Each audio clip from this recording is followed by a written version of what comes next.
Get there together. Oriel Môn, Llangefni. Please use the hand sanitizer provided by the entrance. This is the temporary ticket desk. You can either pre-book or turn up on the day. At the ticket desk, you will need to present your contact details for the track and trace system. A large clear screen has been placed around the reception and shop counter.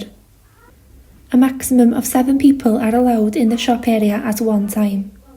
A new lock has been fitted on the toilet. This is to ensure that only one person can go in at a time.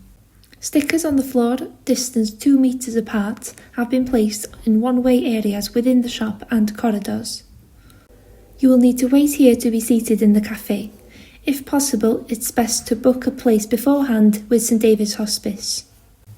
If you would like a hard copy of this video, please contact Age Cymru Gwynedd a Môn.